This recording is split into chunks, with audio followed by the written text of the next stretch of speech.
গণভবন বাংলাদেশের ইতিহাসের সঙ্গে অঙ্গাঙ্গিভাবে জড়িয়ে থাকা এক ঐতিহাসিক ভবন। সবশেষ প্রধানমন্ত্রী শেখ হাসিনার সরকারি বাসভবন ছিল এটি। এর আগে ভবনটি প্রেসিডেন্ট কার্যালয়, রাষ্ট্রীয় অতিথি ভবন, সামরিক আদালত হিসেবেও ব্যবহৃত হয়েছে। ঢাকার শেরেবাংলা নগরে গড়ে তোলা দৃষ্টিনন্দন এই ভবনটি 15 একর আয়তনের, যেখানে বাসভবন বানানোর পর আদর্শ একটি রূপদান করেন শেখ হাসিনা। বিশাল জায়গা জুড়ে থাকা এই ভবনটি জুলাই স্মৃতি জাদুঘর রূপান্তর করার সিদ্ধান্ত নিয়েছে অধ্যাপক ইউনূসের অন্তর্বর্তী সরকার। এই সিদ্ধান্ত নেবার কয়েকদিন আগেই লন্ডন থেকে এক ভিডিও বার্তায় বিএনপির ভারপ্রাপ্ত চেয়ারপারসন তারেক রহমান এই দাবি জানিয়েছিলেন। শেখ হাসিনা ক্ষমতাচ্যুত হয়ে ভারতে যাবার সাথে সাথে গণভবনের ভেতরে ঢুকে বহু মানুষ ভাঙচুর ও লুটপাট চালিয়েছে, যেটি ছিল বাংলাদেশের ইতিহাসে নজিরবিহীন। স্বাধীনতার পর 1973 সালে বঙ্গবন্ধু শেখ মুজিবুর রহমান বাসভবন ও প্রেসিডেন্ট অফিস হিসাবে ভবনটি নির্মাণের সিদ্ধান্ত নেন। 1974 সালে গণভবনের নির্মাণ কাজ শেষ হলে বঙ্গবন্ধু সেখানে অফিস শুরু করেন। তবে তিনি বাস করতেন ধানমন্ডির 32 নম্বর বাসভবনে। 1975 সালের 15 আগস্ট শেখ মুজিবুর রহমানকে হত্যার পর সামরিক শাসন জারি হলে গণভবনকে সামরিক আদালতে পরিণত করা হয়। পরবর্তীতে এটি একাধিক সরকারি প্রতিষ্ঠানের দপ্তর হিসাবেও বরাদ্দ ছিল। 1985 সালে হোসেন মোহাম্মদ এরশাদ ভবনটি সংস্কারের উদ্যোগ নেয়। সংস্কার শেষে 1986 সালে এটিকে রাষ্ট্রীয় অতিথি ভবনে পরিণত করা হয়, যার নাম রাখা হয়েছিল করতোয়া ভবন।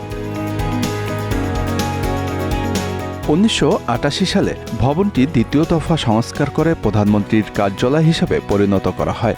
1996 সালে আওয়ামী লীগ সরকার ক্ষমতায় আসার পর প্রধানমন্ত্রী শেখ হাসিনা মন্ত্রিসভার বৈঠকের মাধ্যমে মাত্র 1 টাকায় ভবনটি ইজারা নিয়ে নেন। প্রধানমন্ত্রিত্ব ছাড়ার পরেও শেখ হাসিনা সেখানে বাস করতে চেয়েছিলেন, কিন্তু তীব্র রাজনৈতিক বিতর্কের মুখে 2001 সালে গণভবন ছাড়তে বাধ্য হয়েছিলেন তিনি।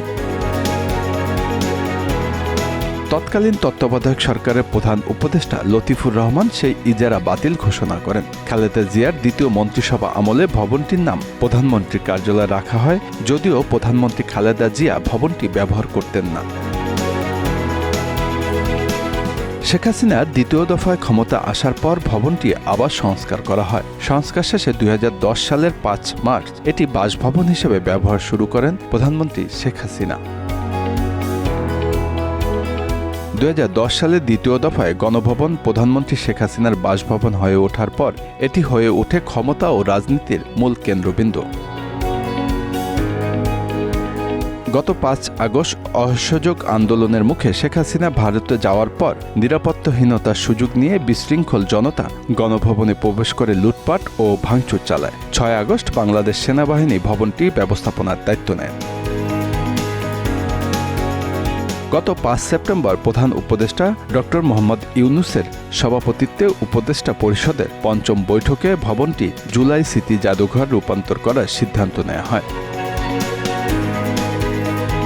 এটি শুধু একটি বাসভবন নয়, বরং এটি হয়ে উঠেছে দেশের রাজনীতির কেন্দ্রে থাকা এক প্রতীক। সামনের দিনগুলোতে এই ভবনটির ব্যবহার কি হবে বা এর অবস্থান কি হবে সেটি দেখার জন্য অপেক্ষা করতে হবে। Bangla affairs news desk.